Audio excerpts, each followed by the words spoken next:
In days of yore, from Scotland's shores, our fathers crossed the main.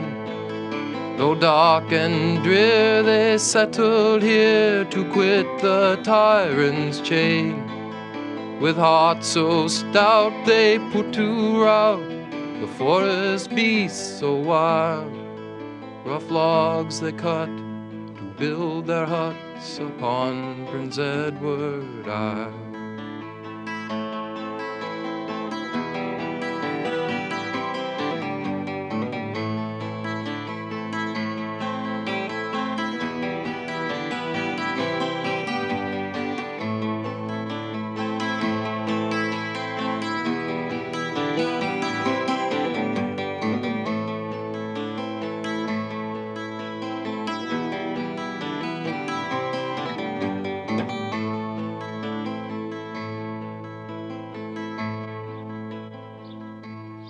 The arriving settlers in the late 18th and early 19th centuries were confronted by an imposing forest wilderness.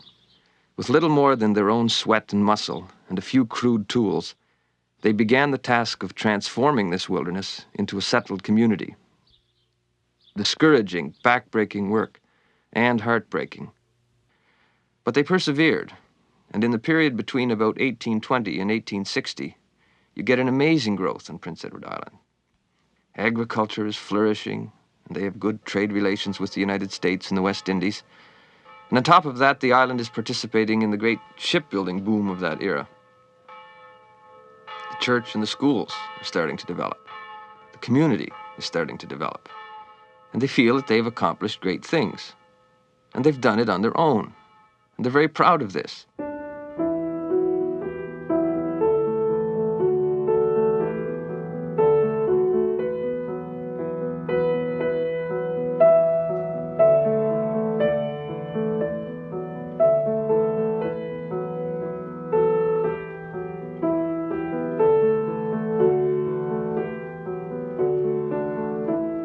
There was a great sense of communal pride in the island, which people at that time referred to as their country. After all, in spite of its diminutive size, the island did boast its own full-blown legislature.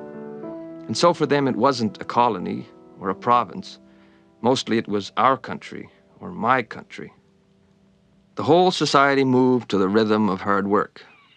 But there was a certain pleasure and satisfaction in it, because the hard work produced results. And even yet, when the old people talk about it, the memory is rich, and the pride of achievement shines through. The building of the ships first, the vessels, that was a very stirring episode in the whole province. On that river there, from Charlottetown up to where I lived, there were at least 10 places where they built vessels. Those people became very adept at building those ships too. They were great men with the broad axe and the adze, the hammer and the saw. There were no more shipyards in Prince Edward Island. I can't begin to tell you how many. In Surrey, there were 5 shipyards. I don't know how many were in Charlottetown or Summerside. They were built everywhere.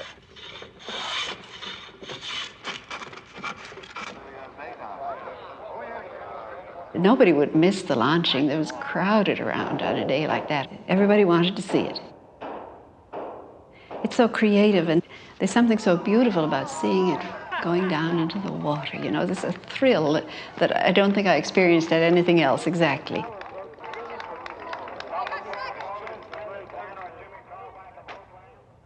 Before the advent of the car ferry, it was all schooner trade, all the little harbors, all around the island. I go aboard all the schooners that were berthed at the wharf first. Then when I got tired of that, I'd borrow a fisherman's dory and row from one to the other. Have my dinner on one, my supper on another, and stay there and listen to their old tales. And I tell you, they were very hospitable. Because they were in a strange country and they never got acquainted with any of the local inhabitants very much. And it was a novelty to have a little boy around, you know. They used to, oh, the cook especially, give me molasses cookies and tea. They just carry me around on their shoulders. We used to watch them going down the river. You could see them way down. From the top of our house, you could see them miles down the river. Everybody stopped to watch. If there was enough breeze for the sails to really be filled and to have it coming up fairly fast.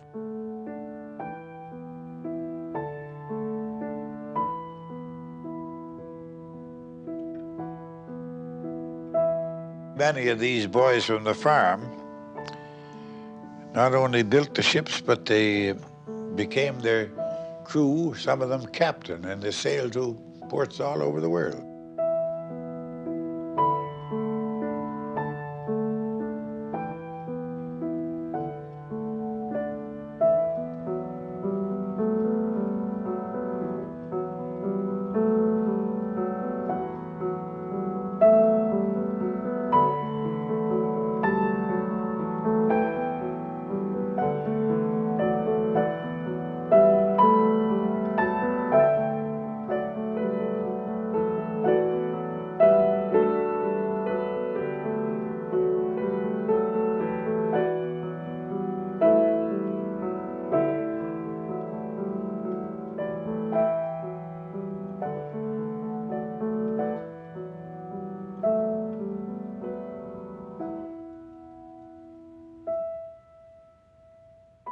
The shipbuilding industry, though it provided employment for a lot of people, never became a dominant tradition the way it did in parts of Nova Scotia, New Brunswick, and New England. In the long run, fishing, and especially farming, were more important. All across the island, fishermen went out from the little coves and creeks to well-stocked fishing grounds, where they harvested the catch of lobsters, mackerel, herring, cod, oysters. But it was farming that was the real mainstay. Most islanders worked the land, which meant they worked for themselves. And farming then was much more than a way of making money. It was a total way of life. You were never on the job or off the job. It was simply your way of existence, complete in itself.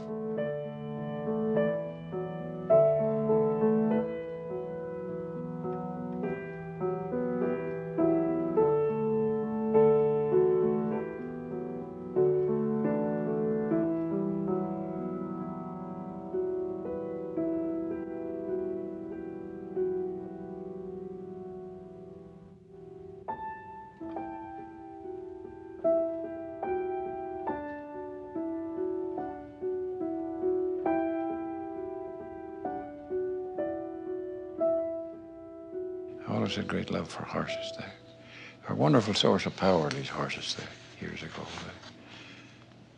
You're very dependent on them for your livelihood. I like the horses. I used to just love to get plowing in the fall, like a nice cold day in the fall, and get on in plenty clothes and follow the horses, you know. I don't know how many miles you'd walk in a day, but up and down. When I look back at it now, it seems so funny. I'm often thinking, if horses could talk, what they'd think of it.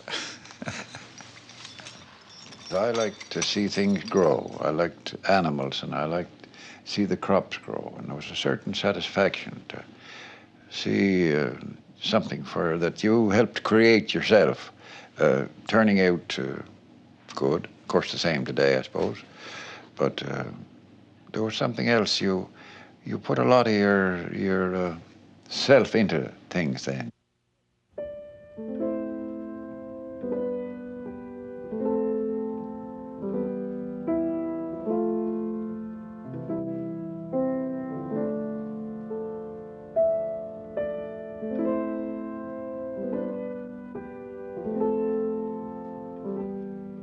And the first full day you work picking potatoes, you're so stiff the next morning you can't hardly get out of bed.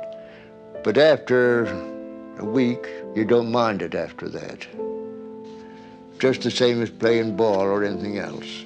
Well, strange to say, I kind of like picking potatoes. I don't know why.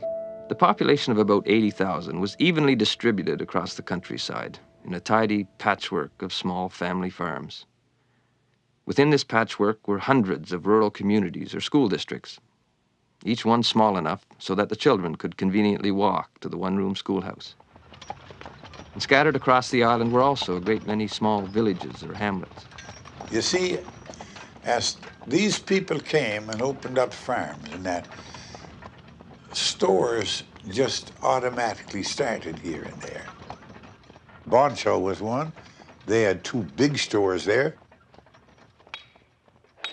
Well, in addition to that, there was the blacksmith, who was a very important man in there.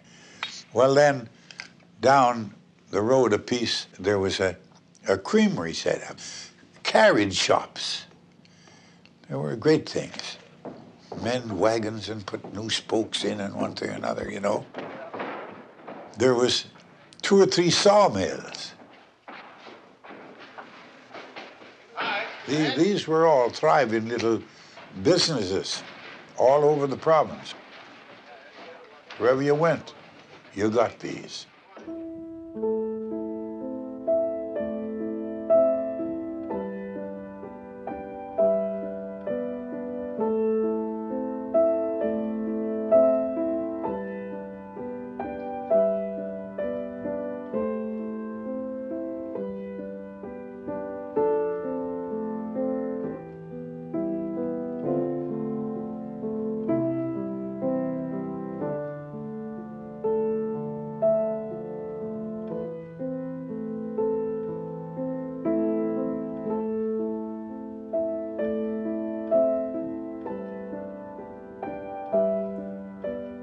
The only place of any size at all was Charlottetown, the capital. And even Charlottetown was just that, a town. It had a few grand residences and a few public buildings, including Province House, home of the island legislature. But with its board sidewalks, mud streets, and small shops, it really wasn't much of a metropolis. Charlottetown had its little strutting garrison, which periodically marched up and down, but never fired a shot in anger.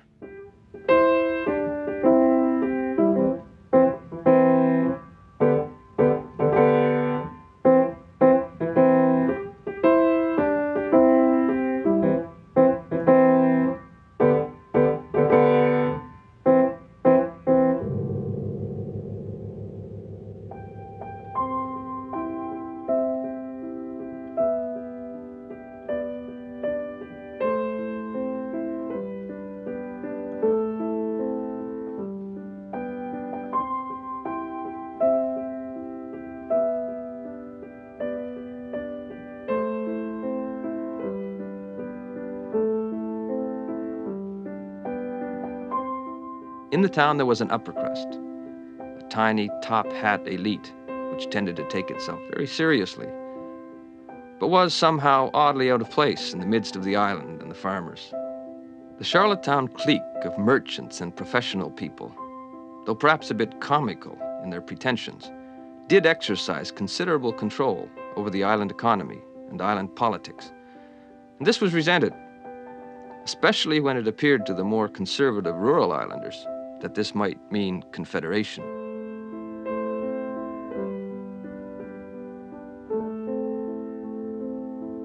There is a band within this land who live in pomp and pride. To swell their store they rob the poor, on pleasure's wings they ride. With dishes fine their tables shine, they live in princely style. Those are the knaves who made us slaves and sold Prince Edward Isle.